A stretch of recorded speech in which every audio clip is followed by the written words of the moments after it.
Om Swastiastu, Namo Buddhaya. Pada video kali ini saya akan membahas tema tentang back to nature dalam pengobatan, yaitu bahan alam yang digunakan sebagai obat tradisional. Nenek moyang kita percaya bahwa tanaman dan rempah tidak hanya digunakan sebagai bumbu dapur, tetapi bisa digunakan sebagai solusi kesehatan, terutama rempah pala.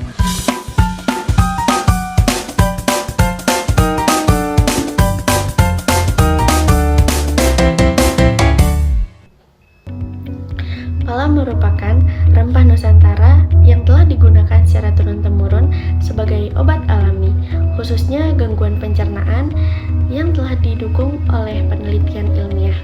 Penggunaan pala mencerminkan konsep back to nature yang menggabungkan kearifan lokal dan ilmu farmasi modern.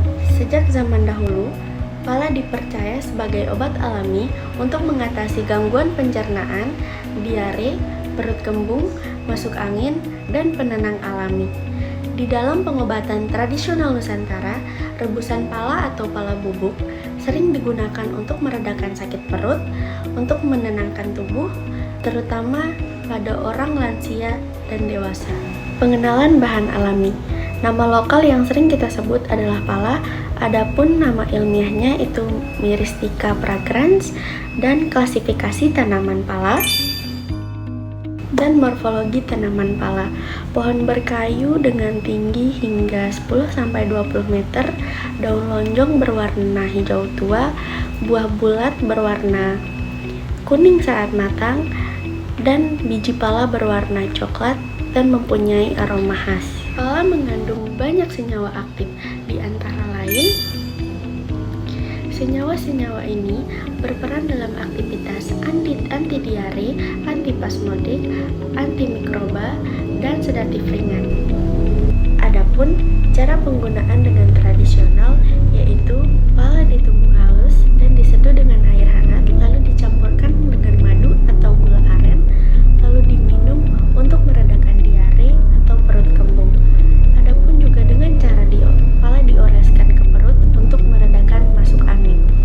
Selain untuk pencernaan, pala juga sering digunakan untuk insomnia ringan, nyeri sendi, aromaterapi, dan penambah nafsu makan. Obat tradisional yang dipasarkan dan mengandung pala yaitu jamu masuk angin, minyak gosok herbal, jamu pencernaan, dan dikonsumsi itu sesuai kemasan. Tidak perlu dikonsumsi secara berlebihan karena pala yang dikonsumsi secara berlebihan dapat menimbulkan efek samping. Tahukah kalian, biji pala dapat menyebabkan efek euforia dan halusinasi layaknya narkotika jika dikonsumsi secara berlebihan. Meskipun umum ditemukan di dapur, biji pala atau Myristica fragrans mengandung myristicin, sebuah senyawa yang mampu mempengaruhi sistem saraf pusat. Myristicin terbukti bersifat sitotoksik yang menginduksi kematian sel. Karenanya, biji pala dipercaya berkhasiat untuk obat kanker. Tidak hanya sebagai bumbu dapur, biji pala merupakan insektisida alami yang efektif untuk mengatasi hama pertanian dan larva nyamuk Aedes aegypti. Salah satu penelitian menunjukkan bahwa ekstrak biji pala memiliki aktivitas anti-diare dan antibakteri. Salah satu jurnal yaitu aktivitas anti-diare ekstrak biji pala Myristica fragrans pada hewan uji menyimpulkan bahwa ekstrak pala mampu menurunkan frekuensi diare. Hal ini berkaitan dengan kandungan minyak atsiri dan kandungan senyawa fenolik. Bayangin, cuma gara-gara pala dan cengkeh, ratusan ribu orang dibantai, tanah kita dijajah, dan yang lebih gila lagi, negara kita pernah ditukar sama kota yang sekarang jadi pusat dunia, New York. Tahun 1667, Belanda dan Inggris duduk di meja perundingan. Lewat Traktat Breda, Inggris menyerahkan Pulau Run di Maluku kepada Belanda. Sebagai gantinya, Belanda memberikan Pulau Manhattan yang sekarang kita kenal sebagai kota New York. Saat itu, Pulau Run adalah sumber rempah paling berharga, pala dan cengkeh yang cuma tumbuh di Nusantara. Di Eropa, rempah-rempah ini dianggap ajaib, bisa menyembuhkan penyakit, mengawetkan makanan, bahkan jadi simbol kemewahan. Saking berharganya, satu karung pala nilainya bisa setara rumah.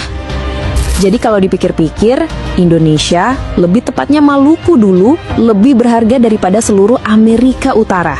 Dunia rela berperang demi setitik aroma dari tanah kita. Tapi karena itu pula, tanah ini jadi ajang pembantaian. Orang Banda diburu, dibakar, diasingkan, semua demi menguasai pohon kecil bernama pala. Rempah yang harum, tapi berdarah. Dulu dunia datang ke Indonesia bukan untuk menolong, tapi untuk mengeruk kekayaan. Dan yang paling menyakitkan, kita dijajah karena keistimewaan yang kita punya.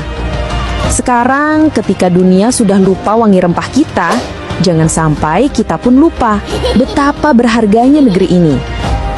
Karena sejarah itu bukan hanya cerita masa lalu, tapi juga peringatan bahwa yang tidak mengenal harga dirinya akan mudah ditukar, bahkan dijual. Oke, mungkin itu aja ilmu yang dapat aku share. Semoga bermanfaat.